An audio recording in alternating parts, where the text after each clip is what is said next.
हर हर महादेव, जय Bholenath. YouTube channel भक्ति सागर में आपका स्वागत है। चैनल पे पहली बार है तो चैनल को सब्सक्राइब कर लीजिएगा। बेल आइकन के बटन पे भी क्लिक कर दीजिएगा ताकि आने वाली वीडियो की नोटिफिकेशन, पूजा पाठ से संबंधित जानकारी की वीडियो आप तक सबसे पहले पहुंच सके। और वीडियो अच्छी लगती है तो लाइक जरूर से कर दिया कीजिए और कमेंट सेक्शन में कमेंट्स लिखना ना भूलिए। तो दोस्तों, वीडियो को शुरू करते हैं और बात कर लेते हैं विषय के ऊपर।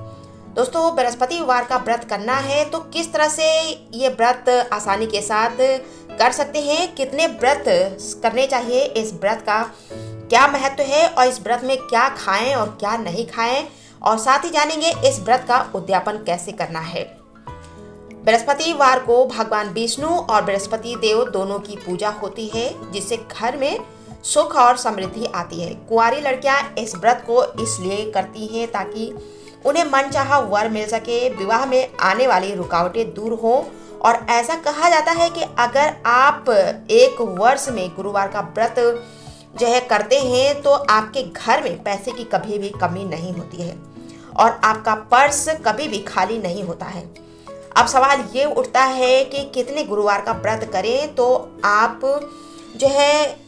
एक वर्ष में 16 गुरुवार तक इस व्रत को कर सकते हैं। 16 गुरुवार का व्रत करने से आपको मनोवांछित फल की प्राप्ति होगी और व्रत पूरे करके आपको 17वें गुरुवार को इस व्रत का उद्यापन करना चाहिए। इस व्रत को शुरू करने का शुभ समय पौष के महीने को छोड़कर, जो कि दिसंबर और जनवरी के महीने में आता है, इसको छोड़कर आप किसी भी माह के शुक्ल पक्ष के प्रथम गुरुवार से इस व्रत को शुरू कर सकते हैं। शुक्ल पक्ष बहुत ही शुभ माना जाता है क्योंकि किसी भी नए काम को शुरू करने के लिए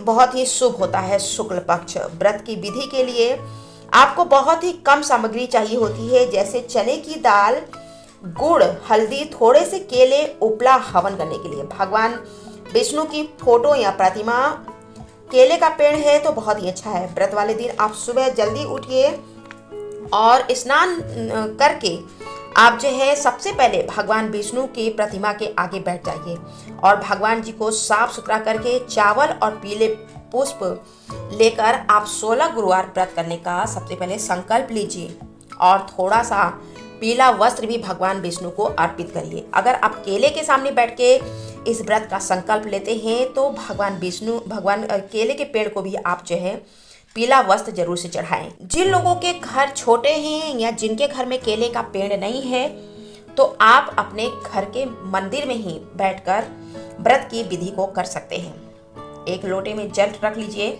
उसमें हल्दी डाल लीजिए और साथ में गुड़ और चने की दाल डाल लीजिए। इस लोटे में रखे जल से आप थोड़ा सा जल भगवान विष्णु की प्रतिमा के ऊपर भी छिड़केंगे और फिर भगवान विष्णु की प्रतिमा को साफ करके भगवान विष्णु का हल्दी या पीला चंदन से उनका तिलक करेंगे और उनकी प्रतिमा के सामने एक घी का दीपक जलाएंगे, कथा को पढ़ेंगे।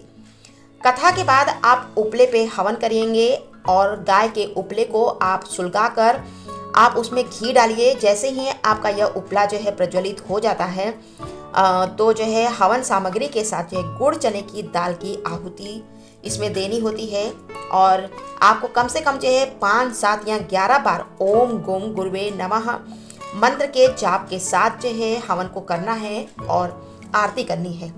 अंत में आप क्षमा प्रार्थना जरूर से करिएगा। जब पूजा पूरी हो जाती है तो उसके बाद लोटे में पीला जल है उसको अपने घर के आसपास के केले में चढ़ा दीजिए।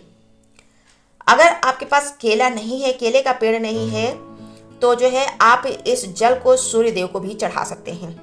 और आप इस दिन केले की पूजा करते हैं, इसलिए गलती से भी आप केला आप नहीं खाएंगे।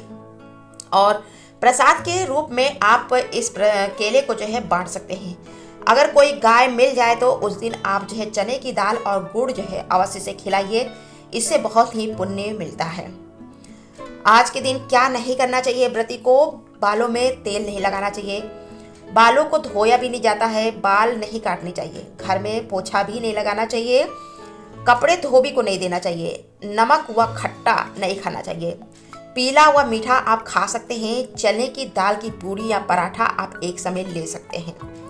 पुरुष इस व्रत को 16 गुरुवार तक लगातार कर सकते हैं, लेकिन महिलाओं या लड़कियों में यह व्रत तभी करना चाहिए जब वे पूर्ण रूप से शुद्ध हों। तो जब वो पूजा कर सकें तभी जो है इस व्रत को रखना चाहिए। मुश्किल दिनों में यह व्रत नहीं रखना चाहिए। जान लेते हैं गुरुवार व्रत की उद्यापन विधि के बारे में। उद्यापन के एक दिन पहले आपको घर में 5 चीज़ें लाकर रख लेना है। उन 5 चीज़ों में आपको चने की दाल, गुड़, हल्दी, केला, पपीता और पीला कपड़ा, और साथ ही आप अपने सामर्थ्य के अनुसार दक्षिणा जरूर से रखिएगा। फिर गुरुवार को हर व्रत की तरह, जैसे आपने पिछले गुरुवार के व्रत रखे हैं, उसी तरह से आप इस गुरुवार का भी जो है विधिवत पूजा करेंगी और प्रार्थना करेंगी कि मैंने अपने सामर्थ्य के अनुसार इस व्रत को कर लिया है। मुझ पे भगवान विष्णु कृपा बनाए रखें और आज मैं अपने पूजा का उद्यापन करने जा रहा हूँ या करने जा रही हूँ।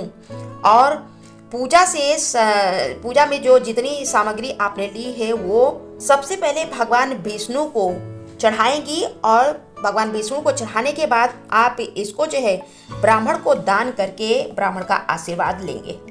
वीडियो में ये अभी के लिए इतना ही। मिलते हैं अगली वीडियो में नए विषय के साथ। तब तक के लिए धन्यवाद।